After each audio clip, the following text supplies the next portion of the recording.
Did we get the next question put out? Randy, I wanted to ask you again, are you still in considering doing a bank? Yes, I am. Well, keep me in mind. When we go down to Austin, there'll be one day that we'll talk about it, and everybody wants to be a part of it can sure be a part of it, because I think we need to know what the feds are doing. We need a Christian-based bank too, and so we'll have a good time. It'll all be fun. I'm ready to go. Make sure we all get your email, and I'm ready to invest in that bank. All righty. Thank you very much. You're very welcome. Good question. Have a good. Yeah, good question. Next question. Yeah, and Randy, just let me say to you that I am running a parallel course. I had no idea you were thinking of a bank, and I already have much headway established. And actually, they're with Texans as well. So we'll talk about that later. Our next caller is from Arlington, Texas, ending in 7567. Go ahead. Hey, Randy, my name is Paul. Thanks for the call. I appreciate your cogent laying out of the details, which I've taken notes on here. The question I have is, so I've taken notes, as I said, on the things that you said of when you think about the conference and et cetera, et cetera. So that's on one side. On the other side, on these various boards, we keep hearing, all kinds of countries. The world needs this Iraqi dinar RV to happen to reboot the whole system. So my question is, A, is that really even possible as a concern? Okay. Or two, is it just all right. I'll say this for the most part. Are people going to use this to sort of reboot the system? They might. I do know that the Paris Club, that's basically, think about this. How do you think Iraq's paying their debt, okay, to all these people? They're sending out dinar to all these countries they owe money to, right? And then they turn around and they revalue the currency, and that currency goes up 3 times, 4 times, well, it'll be 3,000 times. It'll go up, and they basically pay their debt, except for 5 or 10% of which they can still pay then, which will be no problem out of the revenues they had through the treaties and through the buying of oil, which would be really easy for them. So they basically get to do that. And at the same time, all these countries that have it, basically, just like we do, they're making money out of thin air that's costing Iraq $0, right? And whoever did this and thought of the plan, which I'm almost positive was Bremer and all that did it, and we understand it's Paul Bremer that was thought of this, but this guy's sharp, man, because he created it out of nothing. You're creating money out of thin air. And all these other countries are going to be doing sort of similar. All these things will line up. But does that mean that all these currencies are just dying for Iraq to happen? And my personal opinion is I don't believe in large global settlements necessarily. I've seen too many people, and I do have one contact in one other government that I talked to, and actually his buddy's out of Dallas area, and they have not that they don't have clue about it. They just know that it's not into their budget to make them, well-to-do. You understand? So I'm just saying that, no, I don't really think that's a major issue about all these other. One of the things Condoleezza Rice said, she said that 11 countries were going to RV their currency. One of them was Iraq. One of them was the Vietnamese dong. One of them was Tajikistan. One of them was, and I think Saudi Arabia was one of them too. And all those guys are going to RV their currency. Yeah. When? They don't have to do it at the same time. They'll probably do it whenever. Actually, Condoleezza said they'd be weeks, months, 6 months from each other. I don't see them happening all at the same time. No. What I'm trying to tell you is no. I don't believe the other boards are correct. Let me just say that. Okay. So this is the IQD. This is for Iraq. They're going to get to it within their protocol, the things that they have to lay out and things that they have to get done and passed and whatever, and then they will tend to their own business, and the rest of us and countries and people will benefit. That's exactly the way I see it. Yes. Not that but I do have enough connections to know that that's the truth. Does people know that this will be a worldwide event? Yes, they do know this, but is it the savior of the world? No. Does that make sense? Yep. Thank you, Randy. That was a good question. Next question, man. All right, the next question is from Ponte Verde, Florida, and ending in 8846. Go ahead, Ponte Verde. This is John. I was in a chat room with a pretty serious group of bankers and was told that this was keyed as a part of liquidity from the world settlement, and that the IMF had the ability to force the RV if they can't get it done in a disciplinarian time. Comment, please. I know a lot of bankers too, and none of them say that, period. And we all talk about it. Most of the time they get down and laugh when people say that. IMF, let me tell you what the IMF does. The IMF sets the price of your eggs. Okay? So if you want to go in there and say, I want my currency to be $3, they agree to it. That's IMF. They're International Monetary Fund. They're just making sure they regulate that money. That's it.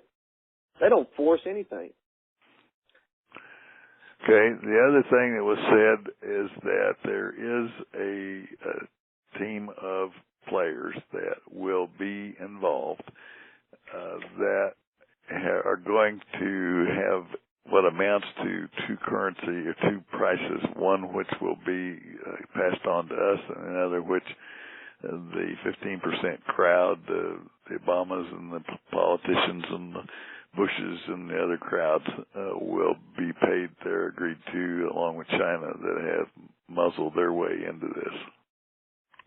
Let me tell you the price of the currency. There's only one price of the currency, and then there's what they're going to consider like a treaty price. And the treaties are what these guys agreed to move oil back and forth, and then they can set what they can think or what they can set through the treaty basically the prices of the dinar. Okay, so what I mean is there's not going to be multiple layers of what the dinar is going to bring. There's only what the treaty is with the country to country, and that's only negotiated based upon the buying and selling of oil, nothing else. Or if it's another country that doesn't want the oil, they want some other type of goods, then they can negotiate that. But that's what they can negotiate what their currency would be worth at that time. And it's either the country itself or the people. There's not and then you got your buy-sell rates, but those are banking deals. So, but I don't think the buy-sell rates, at least for the first 90 days, are going to be a major issue. After that, then the buy-sell rates will start coming back into play.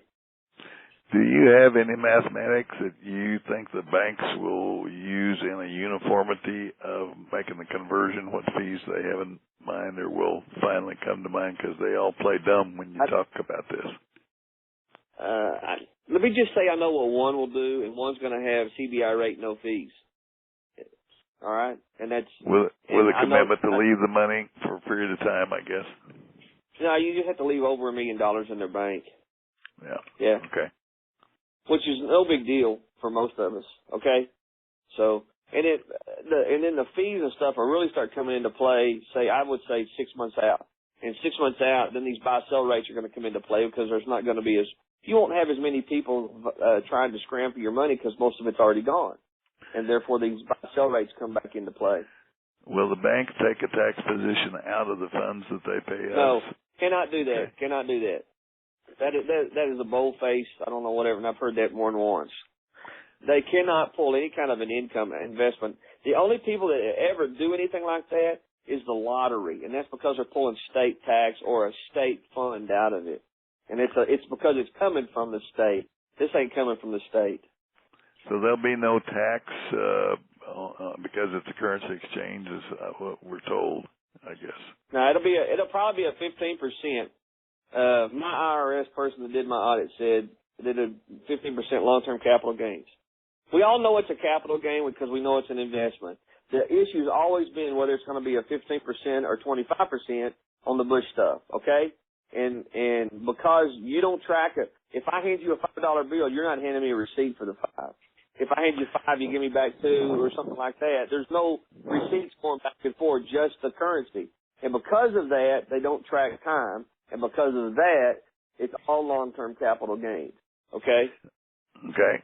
closing point and maybe to show some degree of pressure. I understand they got 1,000 Toyotas over there that they can't pay for, and that Mobile has shut them down because they will refuse to go any further without payment. So there must be some pressures that potentially. I don't know about the cars. I do know Exxon. They stated it in the paper that they were gonna start shutting down some stuff if Iraq didn't start paying them money. So there is pressure there, yes. I think the largest pressures are Arab Summit. They want to show everybody how great they are. And those guys are arrogant in that particular sense, and that's the way I see it. So I think the Arab Summit's probably more pressure than Exxon. Exxon would have to be packing up their gear and leaving before Iraq would see it as pressure, because they think that everybody needs them too bad because they have so much what they have. Randy, wouldn't you think it makes sense that they're going to have that money in place in a currency in order to get those folks to accept the invitations to come there? Oh, yeah. I don't think they're going to have an Arab Summit if they don't get this thing done pretty quick. And I just don't think we're that far out. I think if that national conference starts on Sunday, then next week ought to be a very hot week for us. No later than the Monday of the week after. I mean, this conference has got to start. I do know that. Okay, once this conference starts, it's all a matter of timing and how fast they get out and that kind of stuff. How long it takes them to talk about, one minister. You never know. I mean, like I said, they bickered for a day and a half over a name change. So. Thank you for your time, and I'll relinquish the microphone and thank everybody. All right. Good question. Next question. All right. Our next question comes from Miami, Florida. Caller ending in 2822. Go ahead. Yes, that would be me. Randy, thank you for all you do for us. We appreciate it. My main question is, if we have money in a bank in Iraq and they revalue, say for argument purpose, $1,000, would they change what the amount of dinars you have there according to moving the decimal point 3 to the right? Have you heard anything about that? Why would they have to? Well, because say I took a loan on a house and my loan is 50,000 dinars, now it's worth a lot more, and I got to pay that back to the bank. So they would have to adjust that, won't they? Well, keep in mind, here's the deal. How much is 50,000 dinar going to be worth after the RV? Well, I guess for them, 50,000 dinars, yeah. There you go. That didn't change. What's going to change is whatever you bought, or if it was a house, maybe the thing's not worth 50,000 anymore. Maybe it's only worth 5,000 dinar. Well, that's what they'll adjust. If the house is, they'll go in there and do that on the loans. But they'll all know that because they already have what they could a U.S. dollar amount tied to most of everything right now. And then all they'll do is just change it to where it's pretty close in dinar format and go on. All right. Because they don't have to do anything. Dinar's dinar for them. They actually trade in dinar. So go ahead. Right, because I did read somewhere where they need to put a law to change. They already did that. Yeah. They already did that. So basically, keep in mind all these articles with the banking laws that they were going to be changing this stuff are almost a year and a half old. Okay. Okay. Even though they changed the date on for today, we saw the same banking articles nearly 2 years ago, and we were saying, hey man, when they finish these banking laws, they'll RV. It's been a year and a half ago. Okay. Well, I've been in this for 6 years, and I've been waiting every year. They're saying every year it's going to happen, so hopefully we're close. Yeah. The other question I had... We are close. Go ahead. The other thing is they said also, once this changes, pull your money out because, any day this could fall apart in Iraq. Nothing will happen that fast. And they're going to manage the flow. Keep in mind, they kept it at 1170 for 2-3 years nearly. Right. They're That's not what I mean. Yeah, they're not letting that currency move. Period. Right. And if it goes anywhere, it's going up. Right. They're not letting it come down. Yeah. Listen, I'm happy with 1-to-1. I'm not complaining. The other thing is you were talking about a bank that is going to be giving out CBI rates. Yeah. Would you elaborate on that, or the name of the banker? No? Okay. No. All right. But basically, I will say this, that all the major banks will do the same, okay? Okay. And you'll have to go to the private banking, not the tellers, but you go to the private banking area, especially if you're going to have a lot of it. And then if y'all go as a group, just go to the private banking area, and they'll all work with you. And all of it will be CBI, because you're going to get CBI rates, no fees, as long as you leave $1 million in their bank. Right. Yeah. And that'll probably be for the first 90 days. After that, you may have to leave $2 or $3 million in the bank. You see what I'm saying? Just because their fees may try to go up a little bit. They can make money when you leave money in their bank. So they're assuming if you leave $1 million in their bank, then they can make money. Right. Well, the further it goes out, you may have to leave more money in there. So, or they start charging fees. So the other thing, that's why I'm saying one of these things, it's 30 days to 40 days, guys, you ought to be done trading everything in, at the most. Right. It ain't going to take you long to do it. You want to make sure you get your instruments ready. You want to talk to a tax attorney that knows something about some of this stuff. And you want to keep it, and then after this, you want to keep a tax attorney in your hip pocket. You don't want to make not one single move or purchase without being able to talk to that guy and discuss some of the things, especially land or any kind of corporate purchases. Those are going to be done with tax attorney's advice. Right. Okay, Randy, thank you very much for your time and everything you do for us. Have a great day. All right, you too. Good question. Next question. Hey, man, it's Clay. Hey, what are you up to? Not much. Long time no speak. A quick question for you. A lot of people have been speaking about this strategic framework agreement. Is there anything solid on that?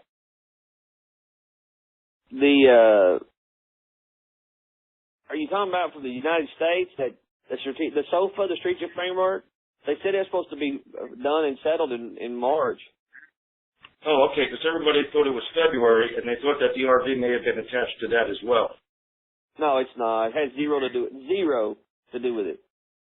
Okay. But hey, thanks for the chat. I'm sure everybody's real happy that you did this for us. And well, they have these conferences because the government is going through some, establishing things. Right? Once the government is done doing what they got to do, then I think somebody got unmuted. Yeah. Sorry about that. The next call is from Brunswick, New Jersey. Yes. Hello, Randy. Hello, yeah, Randy. Go ahead. Yeah. Hey, how are you, sir? I really appreciate you. I just have a question for you in regards to these contractors from other countries over there. Like, I read an article today that says that the Korean companies are signing an agreement to build power plants. And I also heard about, we all know about that they have this artificial program rate. But I also heard from somebody as well that they also have another rate that they're offering these contractors. Is this supposed to be the future, whatever the RV is going to be? Is that what they're offering to these contractors? Okay, let me see if I kind of understand what you're saying. You're saying that they have offered the contractors X amount of dollars to come in and bring in electricity, that kind of stuff, and that's probably true. But again, they're not going to be able to do that until they actually have an RV because they don't have the money. They don't have the money to bring in the stuff from GE. So yeah. So even though they've made and signed these contracts like they did with these oil companies, they can back out of them if they don't get payment, which is what is going on with Exxon. So what I'm trying to say is, sure, they can sign any kind of contract they want, but at some point in time, Iraq has to put up with some money. Yeah, I guess this comment came from, I was listening to Phoenix Radio. I don't know if you know about Phoenix. Yeah. I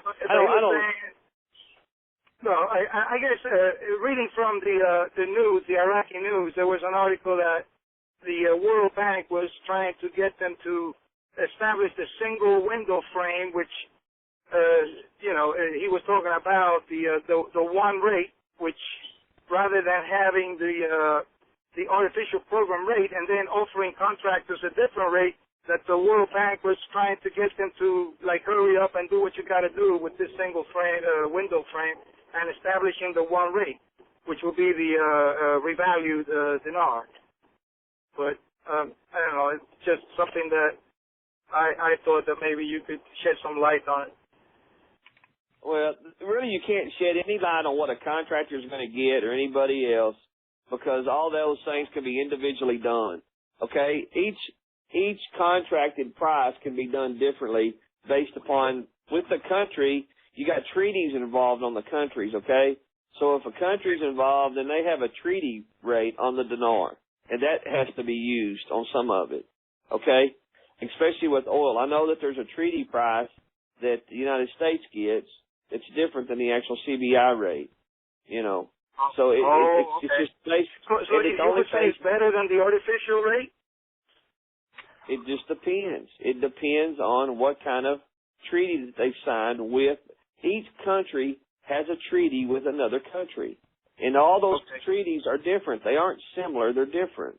And so each one would be based upon that. See? And so that's all you really can. And there's no way to tell unless you've been able to read the treaty. Well, I don't think they're going to make the treaty available until the treaty is, usually they're 5 years, 10 years, or 20-year treaties. And when that's done and they re-up the treaty, just like the SOFA or the strategic framework, then the old one will become, basically becomes history, so they'll let it out. It's no longer valid.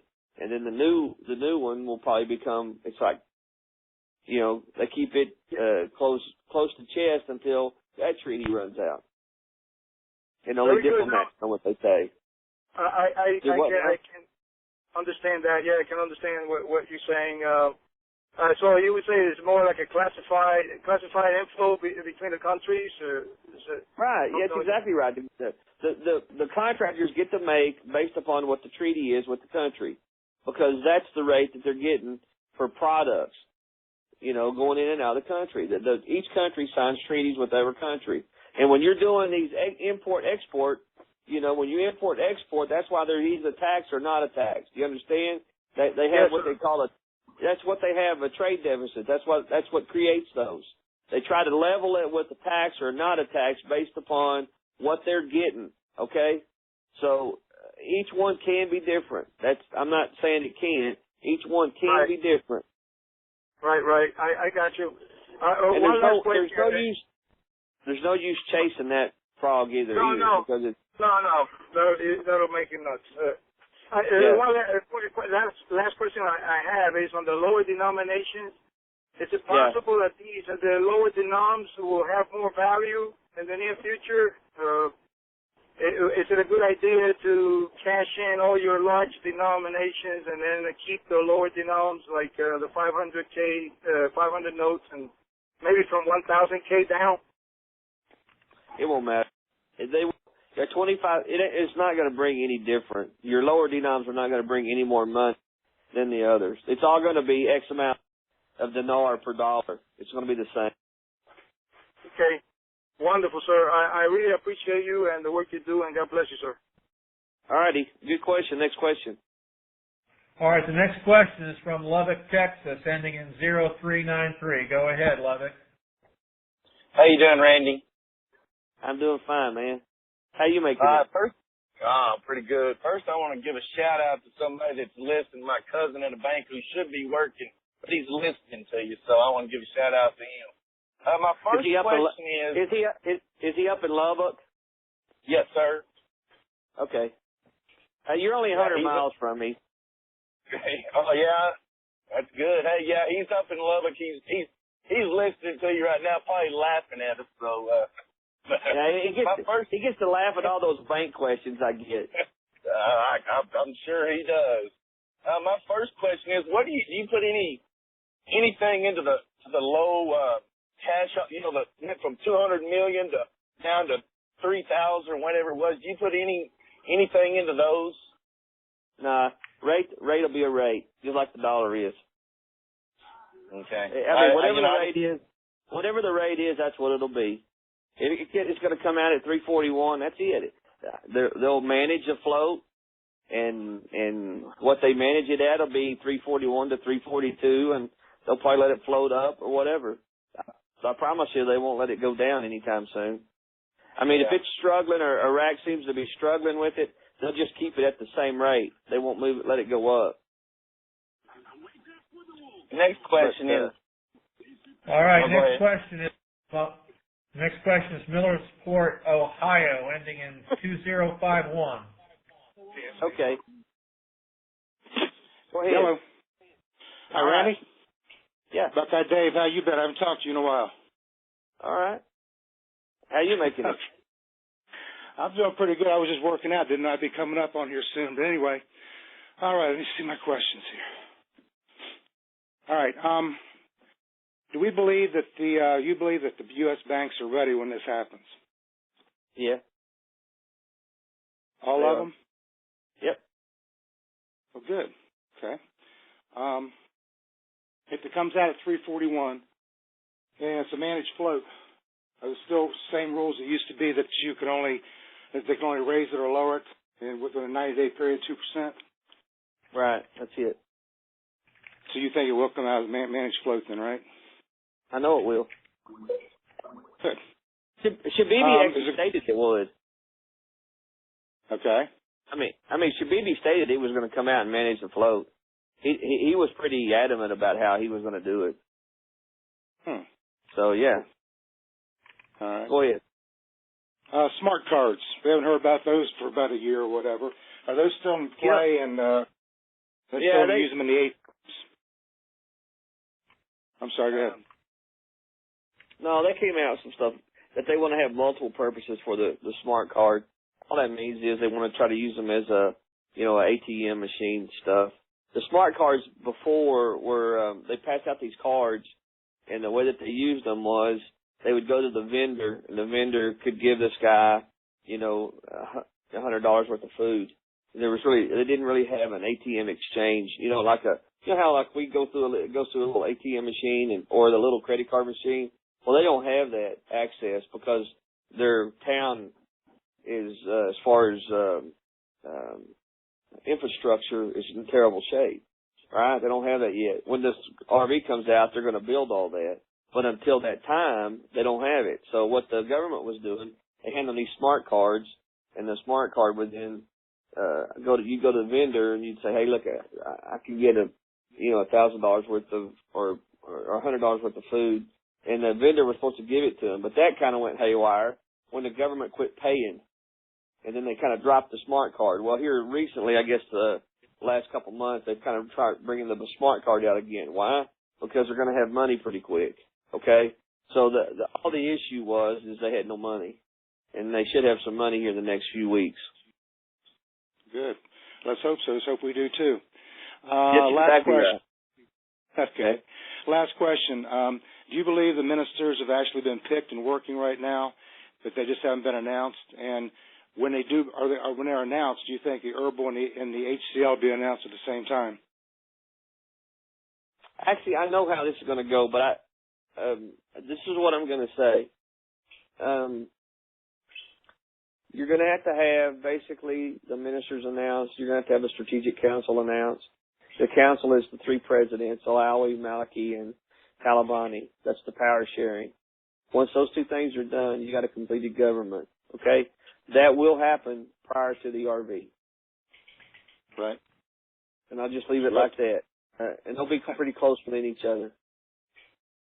Okay. So you don't think that the herbal has been enacted yet, or the HCL or any of that yet? Keep in mind, what is the herbal? What is the herbal? Herbal is 18 points that they wanted the guys to agree on. Right. One of the 18 points was the strategic council. Only thing left of herbal that they have not implemented is the strategic council. What I'm trying to say is that's all that's left. They have to implement the strategic council and announce the ministers. That's the only two things left on that herbal agreement that they have to do. The herbal itself was just an agreement. The herbal was not a contract. The strategic council is the contract, not the herbal. The herbal was a list of things that the Kurds and stuff wanted Maliki and them to agree to. Right. Does that make sense? Yes, it does. Okay. So Getting back to the original part, though, do you think that these ministers are actually working right now? They have a working government. They just haven't announced it yet because they don't want to? They have a working They have a working government, and yeah, you're right. They haven't wanted to because they haven't the guys that are in there right now, and they have the guys picked to go in behind them. Either it's the one that's there or the one that they got behind them. They're all there. They just have not been, like I said, announced. So, yeah, they're all there. The actual function is going on for the government. The government is working as a whole government. The difference is some of those guys are sort of lamed up, like the security minister. He can't really do anything. He can't do anything until he's been put into place, and that's announced. And they may change that, and until he's announced, they could change him. So yeah, there's somebody there, but is it going to be the actual person that's there? That could actually change up in the last few minutes. So no. Does that make sense? Yes, until they announce the guy there, until they announce that guy that's there, that's probably going to be up in the air. Well, that's what the conference is about. So when all that stuff comes to play and comes out, and Malachi finally says, I agree. Because he's been the contentious guy. He's been the guy that says, I don't like that guy. And then when he puts one of his guy in there, he says, I don't like that guy, because he was going to have to agree to the council. So, he's been the contentious one. Well, here lately, he's been the guy saying, whatever you want to do, boys, I'm ready to do. So if that's the case, then I think we're pretty close to watching this thing pop. So that's kind of where we're at. All right, Randy, have a good day. All right, you too. Good question. Next question. All right, the next question we have, Randy, is from an anonymous caller. So all I can ask you to do, if you think you're on the call, just start asking. Just start talking. Hello? Yeah, okay. You. All right, that's me. How you making it, Randy? I'm making it good. How you making it? I'm making it swell. Listen, a while back you talked about getting an opinion letter from the IRS. Yes. You still think that's going to be necessary? Yes. Hey, let me tell you why. This is basically for most of us, a once in a lifetime event. I want to make sure I have all my ducks in a row. Okay? And that what that's telling me is, I don't care what's being said today. I want to make sure that it's also what's done next week or 2 months from now, and I don't want to have to look over my shoulder for the IRS to say, no, you did it wrong. And I don't want to have to fight that battle. And the only way to not have to fight that battle is to get an opinion letter. And I think it's going to cost us a little over $1,000, or right at $1,000, and that is money well spent, and everybody are going to want to have it. That's all I'm just trying to be prudent with what I got, okay? Now, should we contact the IRS individually in order to get the letter, or should we? If enough people request it, they will post it. I found that out. But if enough people request it, so I'm sure that that's not going to be an issue. I'm sure a lot of people around here probably request that, okay? But yeah, we're going to post it. Well, I'll post it too once I get the letter on Currency Chatter. And if you're in Austin, if you go to Austin, then we'll have it down there too. If you don't go to Austin, we'll have it posted. That was going to be my next question. When you got it, were you going to actually send it out via email or something? Yeah. Okay. Yeah. All right. Well, I'm on that list, so I appreciate it. All right. Yeah, you'll know about it then. Okay. All right. Good question. Next question.